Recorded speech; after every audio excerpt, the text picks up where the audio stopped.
હાલો આજે તો ગુંદાનું શાક બનાવવાનું નક્કી થઈ ગયું છે એટલે આપણે ગુંદાના બી કાઢવાનું ચાલુ કરી દીધું છે અને આ શીકણા બહુ હોય ને તો વાર બહુ લાગે બી કાઢતા એટલે આપણે જો દસ્તે ભાંગી અને ચાકુની મદદથી આપણે બધા બી કાઢી નાખવાના છે અને લસણ પણ ફોલી વાળ્યું છે આપણે અને આ સિઝનના પહેલાં ગુંદા આવી ગયા છે અને મારે છે ને આને ભરેલા ગુંદા કરવાના છે, ફાડા નથી કરવાના એટલે વારેય બહુ લાગશે અને પછી તો શિંગદાણા ને એવું બધું હોય છે મારે ખાંડવાનું છે.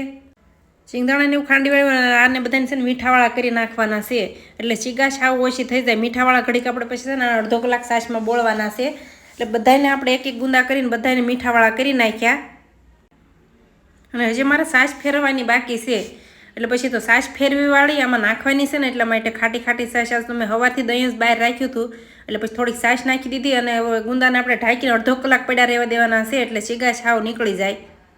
ત્યાં સુધીમાં આપણે છાશને એવું ફેરવી વાળીને મસાલો ને એવું તૈયાર કરી વાળ્યું. છાશ તો ફેરવી વાળી છે અને પછી કરી દીધો મસાલો બનાવવાનો ચાલુ. મસાલો થઈ ગયો છે તૈયાર હવે અને ગુંદાને બધાને ભરી દેવાના છે એક એક ગુંદા કરીને. અને ભરેલા ગુંદાનું શાક બહુ સારું થાય પણ મહેનત બહુ થાય અને મસાલામાં પહેલેથી જ બધું નાખી દીધેલું છે, મીઠું મરચું બધી વસ્તુ. અને આમાં તેલ આવી ગયું છે તો આપણે રાઈને એવું નાખી દઈએ અને પછી નાખી દઈએ ગુંદા અને ગુંદાને છે ને હરખા તેલમાં જ તેને આપણે તળાવવા દેવાના છે એટલે ચીગા સાવ ઓછી થઈ જાય.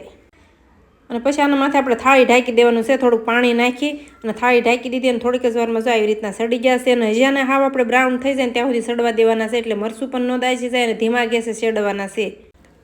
અને અમે તો આવી રીતનું ગુંદાનું શાક બનાવી છે, તમે કેવી રીતનું બનાવો છો કમેન્ટમાં કહેજો. અને ગુંદાનું શાક બનીને થઈ ગયું છે તૈયાર એકદમ, જોતા જ મોઢામાં પાણી આવી જાય ને એવું બની ગયું છે. ને આ બાજુ આપણે ભાખરી પણ હારો બનાવવા માંડ્યા છે અને મારે તો આને બાજરાનો રોટલો ખાવો પણ બાજરાનો લોટ નથી. તો વિડીયો ગમે તો લાઈક છે ને